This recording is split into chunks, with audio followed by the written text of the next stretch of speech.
નમસ્કાર મિત્રો, જય જવાન જય કિસાન।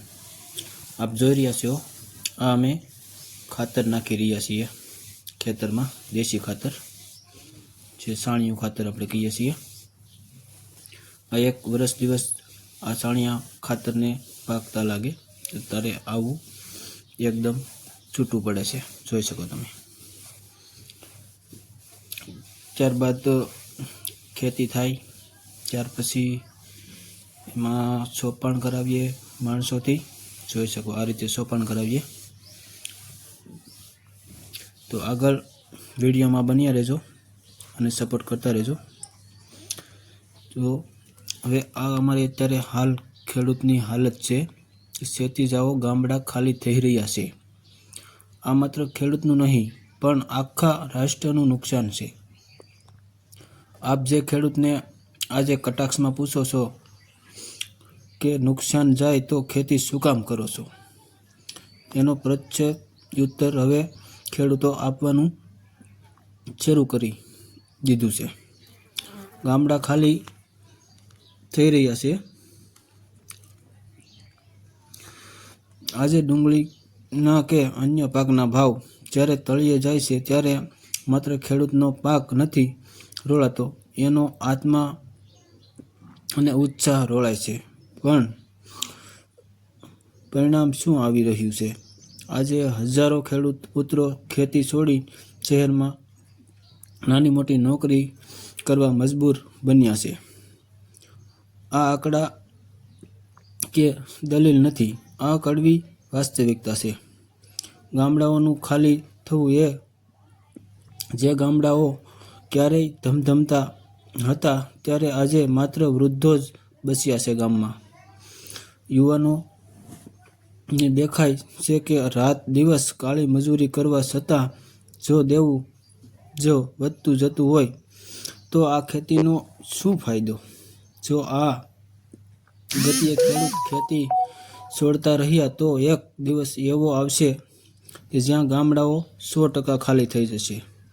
શહેર તરફની મજબૂર દોટ ખેડૂતને શહેરના ધૂળ ધુમાડા અને 10-10 કલાકની ગુલામીવાળી નોકરીનો શોખ નથી, પણ જ્યાં ડુંગળી વેચીને એના બિયારણના પણ પૈસા ના થાય તો ખેડૂત શું કરે?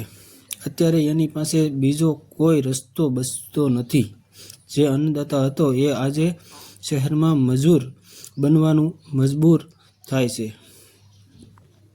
વિચારો, કાલે આપ શું ખાશો? લોકો કહે છે ખેતી છોડી દો। એમને પૂછવું છે કે જો બધા જ ખેડૂતો શહેરમાં આવીને આપની જેમ નોકરી કરવા લાગશે તો આપની થાળીમાં અનાજ, શાકભાજી અને ફળો ક્યાંથી આવશે? શું ત્યારે આપ પૈસા કે સોફ્ટવેર ખાઈને પેટ ભરશો ખરા? ગામડાઓ ખાલી થશે અર્થ છે કે ગામડાઓમાં કોઈ ખેતી ન કરે તો દેશની આત્મનિર્ભરતા ખતમ થઈ જશે। વળતર વગરની ખેતી એ આત્મહત્યા સમાન। કોઈ ઉદ્યોગ સાહસિક નુકસાન કરીને ધંધો બંધ કરી દે છે અને લાંબા સમય સુધી ચલાવી શકતો નથી તો ખેડૂત પાસે કેમ અપેક્ષા રખાય છે એ નુકસાન વેઠીને પણ આપણી થાળી ભરે? જ્યારે એ વળતર નથી મળતું ત્યારે એનો આત્મા મરી જાય છે અને અંતે ગામડું છોડી દે છે। આજનો સંદેશ ખેડૂતોની મજાક ઉડાડનારા લોકોએ સમજવું જોઈએ કે ગામડાઓ છે તો જ શહેરનું અસ્તિત્વ છે। જો અન્નદાતાને એના પરસેવાનું યોગ્ય મૂલ્ય નહીં મળે તો ભવિષ્યમાં લોખંડના સળિયા ખાવાનો વારો આવશે। ખેડૂત આર્થિક રીતે સદ્ધર બનાવો, બાકી જે દિવસે છેલ્લા ખેડૂત હળ છોડીને શહેરની બસ પકડશે તે દિવસે વિનાશની શરૂઆત થશે। જાગો, હજુ મોડું નથી થયું।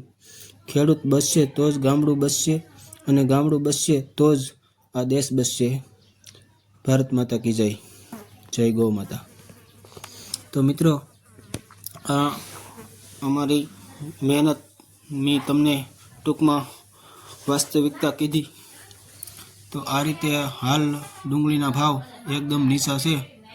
તમે જોઈ શકો આ રીતની આટલી બધી અમારી મહેનત છે, તેમ છતાં અત્યારે એડમાં ગઈકાલે ડુંગળી ગઈ હતી 26 તારીખમાં, તો 133 રૂપિયા મણ વેચાણી મિત્રો. 133 રૂપિયા ખાલી આને ઉપાડીને મવા પહોંચવાનો જ ખર્ચો અમારો લગભગ 100 રૂપિયાની આસપાસ થઈ જાય છે એક થેલાનો. તો 133 રૂપિયા મણ વેચાણી આ ડુંગળીમાં ખેડૂતને કેમ પરવડે? તો મિત્રો આ એક ડુંગળીની જ વાત નથી, દરેક પાકમાં આવું થાય છે. હાલ ખેડૂતોને પૂરતા ભાવ જ નથી મળતા. તો તમે કોઈ પણ વેરાયટી લો, જુવાર છે, બાજરી છે, બાજરો છે, ઘઉં છે, ચણા છે, એના સમયે ભાવ નથી હોતા. અમે એક ખાલી ડુંગળી જ કરીએ એવું નથી. અમે ડુંગળી કરીએ, જુવાર કરીએ, ઘઉં કરીએ, બાજરી કરીએ, તો બધામાં ભાવ જેમ બધી વસ્તુમાં વધે છે એમ ડુંગળીમાં નથી વધી રહ્યા, અને અન્ય પાકમાં પણ નથી વધી રહ્યા. જોઈ શકો આ ડુંગળી ખાલી 133 રૂપિયા મણ વેચાણી. તમે જોઈ શકો મિત્રો. અમારો વિડીયો ગમે તો લાઈક, શેર અને સબસ્ક્રાઈબ કરજો. તો આ રીતની અમારી મહેનત છે મિત્રો. તમને અમારા વિડીયો ગમે તો સપોર્ટ કરજો. બાકી ભારત માતા કી જય. જય જવાન, જય કિસાન મિત્રો. આભાર. ભારત માતા કી જય.